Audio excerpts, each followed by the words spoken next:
Hello everyone, how are you doing? Good, I hope. So, it's been nearly 2 months now since Marvel Rivals dropped, and I'm still very obviously obsessed. And if you're familiar with how we do things here on the channel, you can probably put 2 and 2 together as to what we're doing today. Or, I guess you could just read the title there, but you probably already have done if you clicked on the video, but you know what, that's besides the point. Anyway, not only has it been 2 months since Marvel Rivals dropped, it's also been roughly 2 months since the last character wishlist I've done. And lately, I've been feeling that itch to fanboy, so with that being said, let's bring the Marvel Rivals wishlist back. Although at this point, they're more concept videos than actual wishlists, but that's besides the point. Anyway, from here on out, we'll also be changing how we do things for these lists. Let me explain. While the first 4 lists were mostly focused on characters that I am incredibly biased towards, from this point forward, I'll be broadening my horizons per se. Instead of just talking about characters I'm biased towards, we'll be talking about characters who fit into a specific theme or a specific team. This way, not only do I have a lot more characters to work with, and more potential for future lists, I also get the added benefit of having to do more research on characters I'm not super familiar with.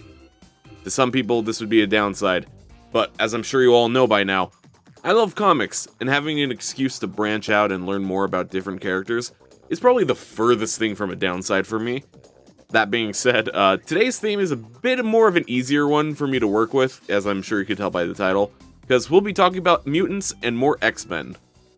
Those who have watched the previous wishlists already know, I am a huge, and I mean huge fan of the X-Men. Every list since the beginning has had at least one mutant in it, and I think most of them actually have 2, but that's besides the point. Like, we've already talked about Omega Red, Nightcrawler, Jubilee, Cyclops, and many, many others. Honestly, I was kinda worried you guys were getting sick of me talking about X-Men, but according to this poll here, it was quite the opposite. So remember, you guys did this to yourselves. So, with that being said, let me get started with the first of my revamped wishlist videos, starting with Mutants. You know, I thought it'd be pretty poetic if we started a mutant-themed wishlist with Professor X himself. You know, for very obvious reasons. And this one's probably the most detailed pick on today's list, so buckle up, we'll be here for a few minutes. And I'm also sure a good chunk of you are probably wondering, how would they put in Xavier, considering the whole, wheelchair thing? And to that I say, he's been walking in the comics for like a good long while now, so it's more than possible. That being said though, it is an interesting discussion to have, because which design would they go for? Would they take after his more modern Krakoa era design, or would they lean more into the traditional hover chair one? For the purposes of this concept though, we'll be going with the hover chair. While I love pretty much everything tied to the Krakoa era of X-Men, I had a actually pretty cool idea as to why we'd go with hover chair Xavier. And it's because of one person, Magneto. You see, the Magneto we have in game is from the Krakoa era. But with all the funky timeline stuff happening in the story, not every X-Men in-game is from the same timeline or universe. So, I think it'd be really cool if we took advantage of that and put a younger Xavier in. We could maybe pull him from right as giant-sized X-Men starts, or maybe we could even go further down the timeline and pull Xavier from right when the first X-Men team was established. I basically want to see these two very different eras of X-Men comics directly interact with each other, with Magneto representing Krakoa, and Xavier representing the more classic era of X-Men. Like, the dialogue between these two would be really cool to see. Now, enough story stuff, let's talk gameplay.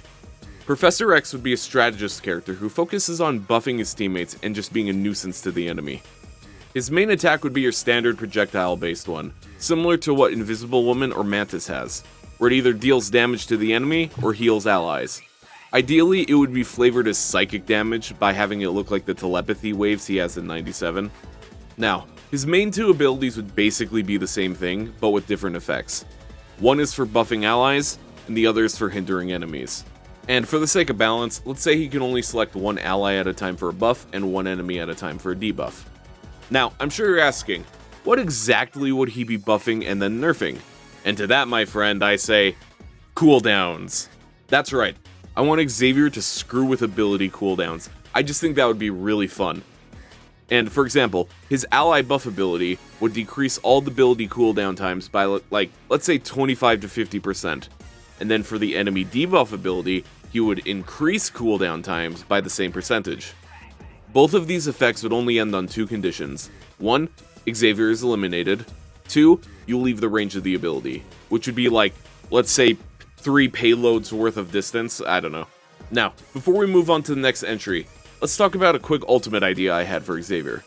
For his ultimate, he'd be able to take control of one of the enemy players. So, imagine this. You're an Iron Man, ready to use your pulse cannon on the enemy team. But then suddenly, Xavier takes control of your mind, and uses that ult that you saved up for this crucial moment against your own teammates. That sounds annoying, right? Good! Because that's exactly the energy I want Xavier to have in the game. I want players to see an enemy Xavier and just be engulfed in an unreasonable rage and desire to solo ult him. Because, like, that's how we all feel about Xavier pretty much, right? Right? I'm not gonna lie, fitting Mystique into a hero shooter was shockingly hard, at least for me.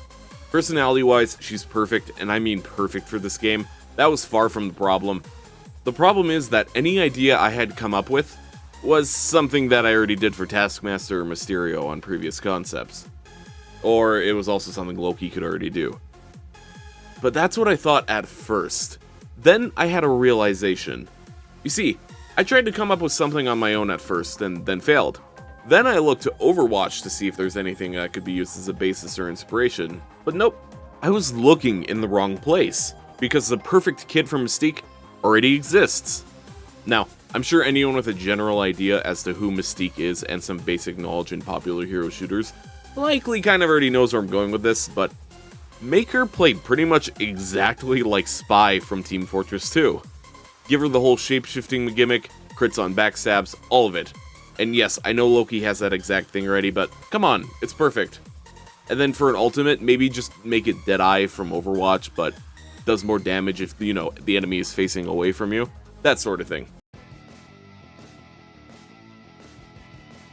Much like Mystique, Beast was also shockingly hard to come up with something for.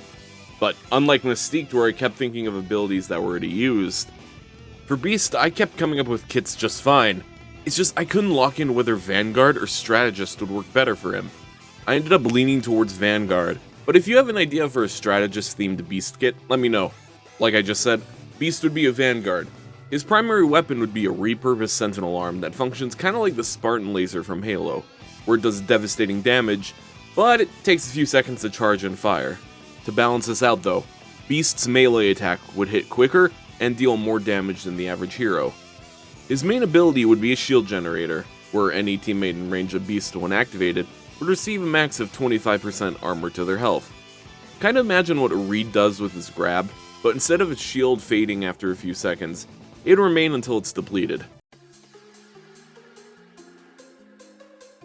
I'm gonna be honest, Kitty's kit is probably the one I had the most fun coming up with for the list. Because while Kitty would be the playable character, there is no universe where I wouldn't include Lockheed as a part of her kit. So it's technically a 50-50 character, kinda like Cloak and Dagger, but also not, you'll see what I mean. Kitty would be a strategist character. Her primary fire would be Lockheed's Fire Blast, which works exactly as I'm sure you're probably imagining it would. But it would also heal allies for the sake of, being a strategist. Her passive is also quite obvious. Kitty would be able to phase through walls automatically by approaching them and just walking through. There is some logistic issues they need to sort out for it to work, but the way I picture it is, if there isn't an interior for the wall that she's trying to phase into, she'd instead just kind of come out of the other side of the wall, like whatever the nearest available wall is. Something like this. I probably drew this in MS Paint in like 5 seconds, but you get the idea, hopefully. Her main ability is also pretty straightforward. Activating the ability puts Kitty into an intangibility state for like 5 to 10 seconds. She can't be damaged, but can't damage either. If she phases through a wall in this state, nearby enemies would be able to follow her through the wall for as long as the state is active. Her secondary ability would be Lockheed. The ability would allow you to take control of Lockheed, basically turning him into a drone, so you could fly above the enemies and shoot fire from a remote position. For those who have played Apex Legends, imagine Crypto, but if the drone had a flamethrower. Control of Lockheed would end after either A, Lockheed takes enough damage, which would then reset him to Kitty. B, Kitty just relinquishes control. Or C, if Kitty herself is eliminated while controlling Lockheed. I honestly couldn't think of anything really good for an ultimate for her, so let's just give Lockheed a gun. Whole team will be down in like 10 second stops. So, fun fact about Sabretooth. I've been wanting to do a kit for him since like maybe the second wish list, but every time I go to make the roster, I end up thinking, I'll do him next time. And that just kept happening over and over. Well, today, finally I'm adding him to a list.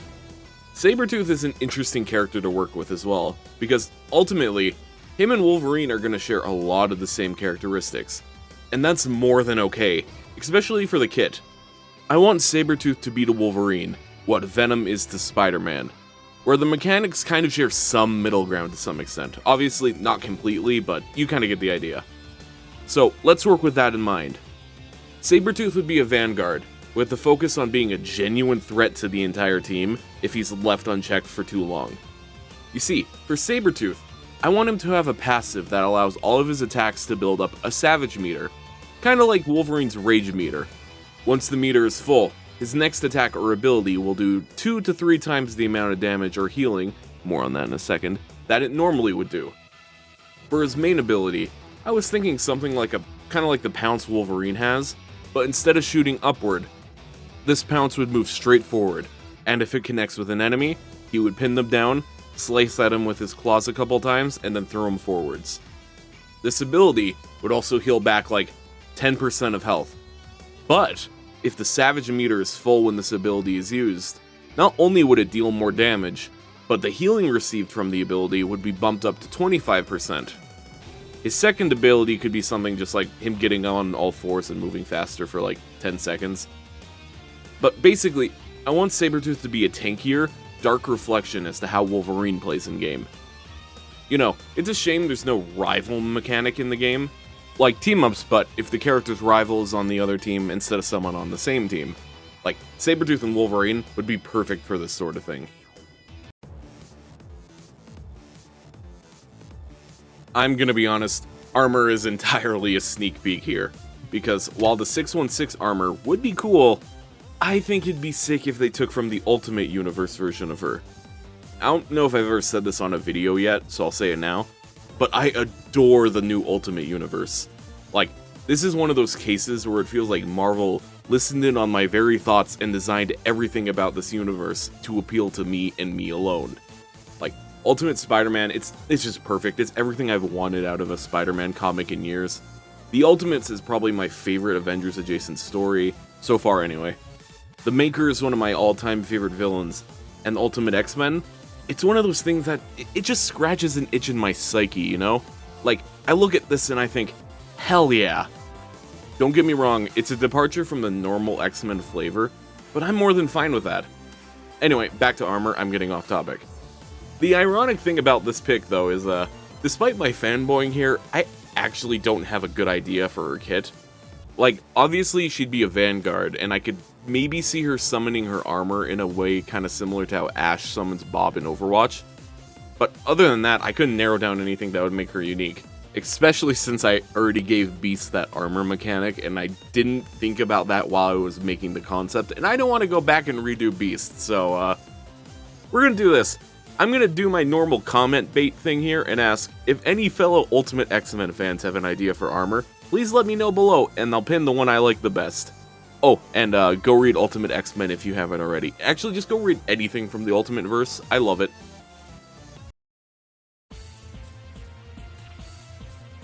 Now, you're probably thinking, didn't you already cover Apocalypse Zero? Why yes. Yes I did. In the first wishlist video, and like the reasoning I have given for all the other characters I've already covered, I made that first list back when I didn't know a ton about the game. So, we'll give him a proper kit here. And besides, there's like, what, 2 characters left from that initial list that I haven't talked about again? And spoiler alert, I don't really feel like giving Living Laser another shot.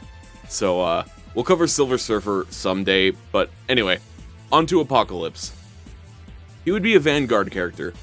Kind of. I'll explain that in a moment. His primary attack would be his arm cannon.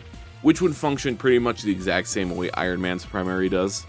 And his primary ability would be deploying a shield that functions pretty much like Ramatro's from Overwatch 2. And for his second ability, it would be called Reconfigure. Now, what does that even mean? Well, I was thinking for his gimmick, for all intents and purposes, he should be able to switch classes on the fly, becoming a jack of all trades but master of none type character. His default configuration would be Vanguard, and I already went over the ability for that. His second configuration would be Support, which would switch the shield out for a healing beam.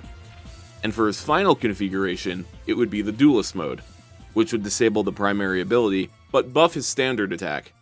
And then for his ultimate, we'll be keeping the one from my original list, where he grows like 3 times bigger and becomes an unstoppable titan for like 15 seconds. Anyway, on to the final entry for this list. There was no way I was going to do another one of these lists, especially one talking about mutants, without talking about Rogue. Like, I mean, I already did Gambit, 2 lists ago? And even then I mentioned if they add Gambit, Rogue is a must, and vice versa. Like, even Fortnite knew that was a heavy requirement for these characters. Rogue would be a Vanguard, with her primary attack being short-range punches that deal heavy damage. And her primary ability is also pretty obvious, and I fully admit here, this is the first time 2 of my concepts are going to completely overlap. Because her primary ability would be a command grab, that if it connects with an enemy, will switch her primary ability to an ability from the enemy. Which is practically the exact same thing I did for Taskmaster, but like, come on, it's Rogue. It'd be a crime if she didn't have the ability, that's like her whole thing. And I guess you could flavor it by having the grab drain health too to help differentiate from Taskmaster's idea, but that's besides the point for now. Her secondary ability would let her switch between flying like Iron Man, or just walking like pretty much everyone else. I know, very creative. And then for an ultimate, she'd basically have a limited version of Loki's, where she'd grab an enemy and steal their ultimate. Now, this one would be difficult to actually balance for characters like Hulk or the Punisher, because one, I don't think Rogue can grow like 15 times her size and doesn't have a bazillion guns. But, you know, it's well known at this point when it comes to these concepts. That's on NetEase to figure out if they ever implement something like this. Not me. I'm just here to talk about rough ideas and fanboy about characters. But yeah, those are some of my ideas on how to implement these characters into Rivals. Now, I also want to take a few minutes to give some honorable mentions, because this list was originally very much bigger, but if I wanted to get this video out on time, I had to cut a few of the characters in this list, and this was already taking longer than normal, so it was kind of a necessity. Those characters were Emma Frost, Sebastian Shaw, and Jean Grey. I'll probably cover them in the future if I ever do another mutant-themed list, but if you all want to have a go at making concepts for them in the comments below, go ahead. And as always, if you're looking to support the channel, you can now become a true supporter through the membership. Members get exclusive content such as loyalty badges, super cool emotes, early access to new videos, along with the shoutout at the end of every video, and other various perks.